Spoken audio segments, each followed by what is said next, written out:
ನಮಸ್ಕಾರ ಎಲ್ರಿಗೂ, welcome to Sahana kitchen. ನಾನಿವತ್ತು ತೊಂಡೆಕಾಯಿ ಬೇಳೆ ಸಾಂಬಾರು ಹೇಗೆ ಮಾಡೋದು ಅಂತ ತಿಳಿಸ್ಕೊಡ್ತಾ ಇದ್ದೀನಿ. ಬನ್ನಿ, ತೊಂಡೆಕಾಯಿ ಸಾಂಬಾರು ಮಾಡಲಿಕ್ಕೆ ಏನೇನು ಬೇಕಾಗುತ್ತೆ ಮೊದಲು ತಿಳ್ಕೊಳ್ಳೋಣ. ಮೊದಲು ನಾನು ಒಂದು ಕಪ್ನಲ್ಲಿ ತೊಗರಿಬೇಳೆನ ಒಂದು 2-3 ಸಲ ಚೆನ್ನಾಗಿ ತೊಳ್ಕೊಂಡು ಒಂದು 10 ನಿಮಿಷ ನೆನೆಲಿಕ್ಕೆ ಇಟ್ಕೊಂಡಿದ್ದೀನಿ.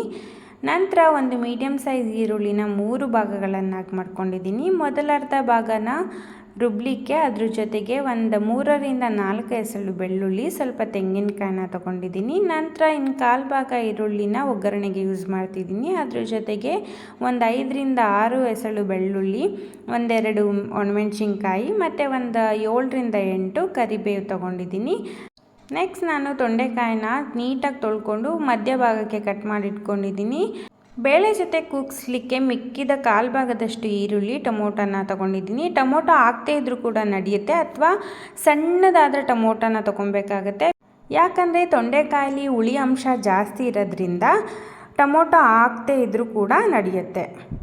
ಜೊತೆಗೆ ಸ್ವಲ್ಪ ಕೊತ್ತಂಬರಿ ಸೊಪ್ಪನ್ನ ಕೂಡ ತೊಗೊಂಡಿದ್ದೀನಿ.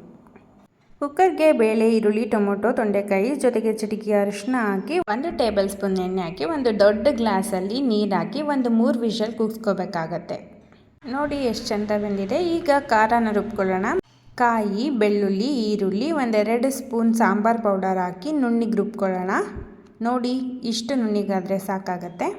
ಈಗ ಒಂದು ಪಾತ್ರೆನ ಬಿಸಿ ಆಗಲಿಕ್ಕಿಟ್ಟು, ಬಿಸಿ ಆದ ನಂತರ 1 ಟೇಬಲ್ ಸ್ಪೂನ್ ಎಣ್ಣೆ ಹಾಕಿ, ಎಣ್ಣೆ ಕಾದ ನಂತರ 1 ಟೀ ಸ್ಪೂನ್ ಸಾಸಿವೆ, 1 ಟೀ ಸ್ಪೂನ್ ಜೀರಿಗೆ, ಬೆಳ್ಳುಳ್ಳಿ, ಒಣಮೆಣ್ಸಿನ್ಕಾಯಿ, ಈರುಳ್ಳಿ, ಕರಿಬೇವು, ಚಿಟಿಕೆ ಹಿಂಗಾಗಿ ಬೇಯಿಸ್ಕೊಂಡಿದ್ದಂತಹ ತರಕಾರಿ ಹಾಕಿ, ರುಬ್ಬಿದಂಥ ಖಾರ ಕೂಡ ಹಾಕಿ ಲಿಡ್ ಕ್ಲೋಸ್ ಮಾಡಿ ಒಂದು 5-10 ನಿಮಿಷ ಸಾಂಬಾರು ಕುದಿ ಬರೋವರೆಗೂ ಬೇಯಿಸ್ಕೊಬೇಕಾಗತ್ತೆ. ಕುದಿ ಬಂದ ನಂತರ ರುಚಿಗೆ ತಕ್ಕಷ್ಟು ಉಪ್ಪು ಹಾಕಿ ಕೊನೆಯಲ್ಲಿ ಕೊತ್ತಂಬರಿ ಸೊಪ್ಪನ್ನು ಹಾಕಿದರೆ ಬಿಸಿ ಬಿಸಿಯಾದ ತೊಂಡೆಕಾಯಿ ಸಾಂಬಾರು ಸವಿಯಲು ಸಿದ್ಧ. ಬಿಸಿ ಅನ್ನಕ್ಕೆ ಈ ರುಚಿಯಾದ ತೊಂಡೆಕಾಯಿ ಸಾಂಬಾರನ್ನ ತುಪ್ಪದ ಜೊತೆ ತಿಂತಿದ್ರೆ ಆ ಮಜನೇ ಬೇರೆ. ಈ ನನ್ನ ರೆಸಿಪಿ ನಿಮಗೂ ಇಷ್ಟ ಆಗುತ್ತೆ ಅಂತ ಅಂದ್ಕೊಂಡಿದ್ದೀನಿ. ಇಷ್ಟ ಆದರೆ ಪ್ಲೀಸ್ ನನ್ನ ಚಾನಲ್ನ ಸಬ್ಸ್ಕ್ರೈಬ್ ಮಾಡಿ, ಲೈಕ್ ಮಾಡಿ ಮತ್ತು ಶೇರ್ ಮಾಡಿ.